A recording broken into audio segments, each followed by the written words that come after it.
আসসালামু আলাইকুম everyone, this is Sadia. Welcome back to my another blog. So আজকে ভাবলাম একটু বাইরে ঘুরতে যাব বলতে আমাদের এদিকে অনেকগুলো ক্যাফে আছে, তা তোমাদের সাথে এখনও শেয়ার করা হয়নি, তো ভাবছি একটা একটা করে তোমাদের সাথে শেয়ার করব। আর এখানে হচ্ছে আমি আমার ড্রেসটা বের করে ফেললাম, আর এখানে হচ্ছে জিন্স ছিল আর একটা ব্ল্যাক কালার হিজাব পরবো। তো এদিকে অনেকগুলো ক্যাফে আছে, তো আজকে ভাবলাম যে একটাতে যাই। আর অনেক দিন ধরে তো এক্সাম চলছে, তাই হচ্ছে আবার মাইন্ডটাও ফ্রেশ করা লাগে। তো তাই ভাবছি আজকে একটু বিকালে বের হই।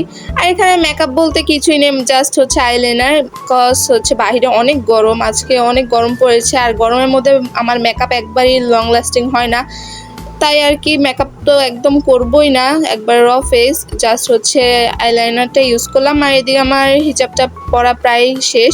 এদিকে তোমাদের সাথে শেয়ার করছিলাম আমি একটা রোজ শেপের হচ্ছে একটা ব্রুজ পরেছি, সেটাই তোমাদের দেখালাম। আর এদিকে হচ্ছে আম্মু হিজাব পরছে, মানে আম্মুকে আমি হিজাবটা পরিয়ে দিই, আর আম্মুকে বলতেছিলাম কোন ব্রুজটা পরবো, আম্মু বলে এটা পরবো, আর বাকিগুলো আবার অন্য পাশে আছে।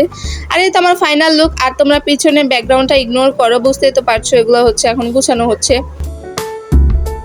তো আমার রেডি হওয়া কিন্তু একবারে কমপ্লিট। সো আর লেট করবো না, আবার লেট করলে দেখা যায় আবার জ্যাম পড়ে যায়, মানে আবার বিকাল টাইম তো, তাই হচ্ছে এখানে আবার জ্যাম হচ্ছে একটু বেশি পড়ে। তো আমি আমার জুতোটা বের করে ফেললাম, আর এই দেখতে পারতেছে এখনও রোদ আছে।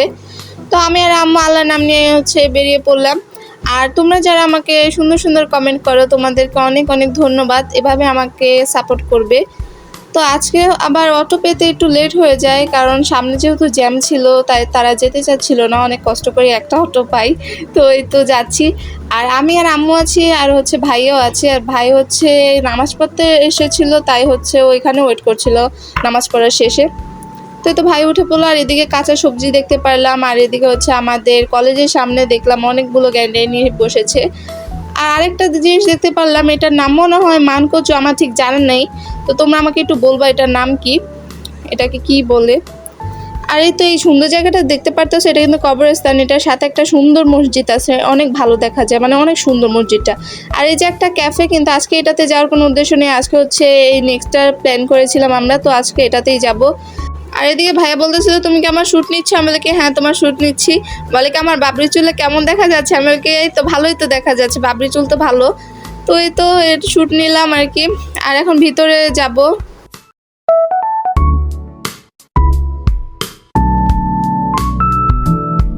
ভিতরে পরিবেশটা কিন্তু খুবই ঠান্ডা আর খুবই সুন্দর, দেখতে পারতেছো অনেক আরাম লাগে, মানে চোখের একটা যে আরাম থাকে সেটা।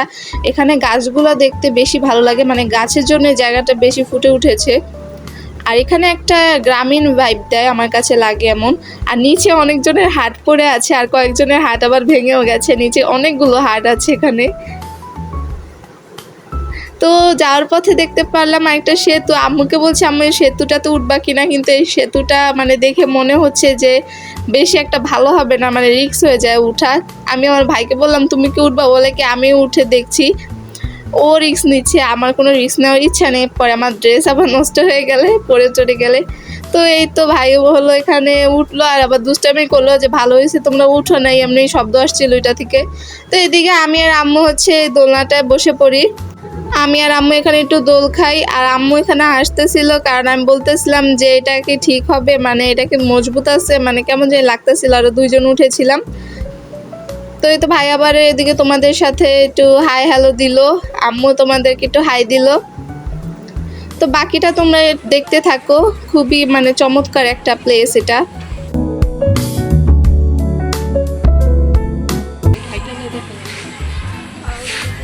সাধুর উপরে উঠবি উপরে না পারবি না তুই আসলে শিপা মুন্তা উঠছিল একবার। আর ওপরে ওই জায়গাটার কথা ভাই বলতেছে তুমি কি এখানে উঠবা কিনা, আমি বলি কি না আমার কোনো ইচ্ছা নেই, এমনি ওইটা বাঁশের তৈরি, আবার কেমন লড়বড় দেখাই যাচ্ছে দূর থেকে। আবারও বলতেছিল কি আমাদের ওই যে বোন, ও আর কি উঠেছে, ছোট বোনটা, ওর কথাই বলছিল।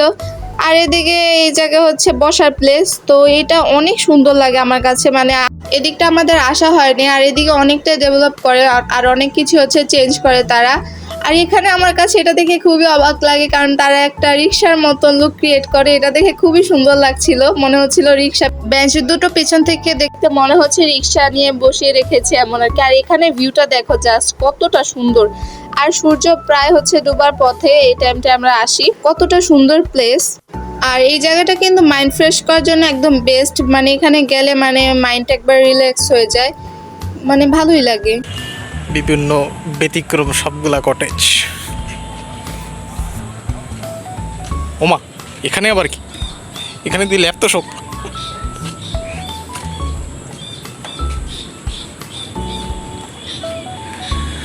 Varieties cottage. এটা হলো কুড়েঘর কটেজ। কুড়েঘর কটেজটা দূর থেকে লাগছে একদম পরিত্যক্ত।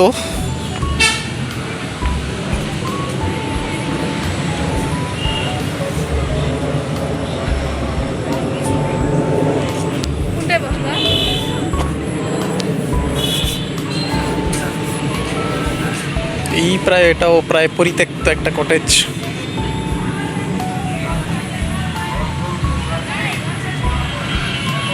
আরেকটি করে ঘরের কটেজ।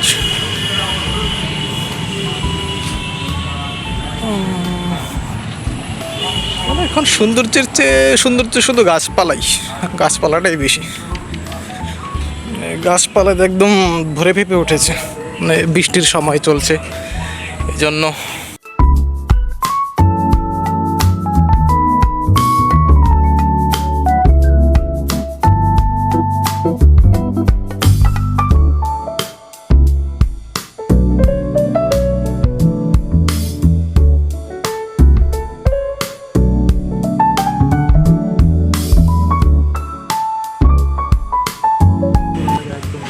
বিখ্যাত জায়গা প্রজাপতি। বিখ্যাত জায়গা।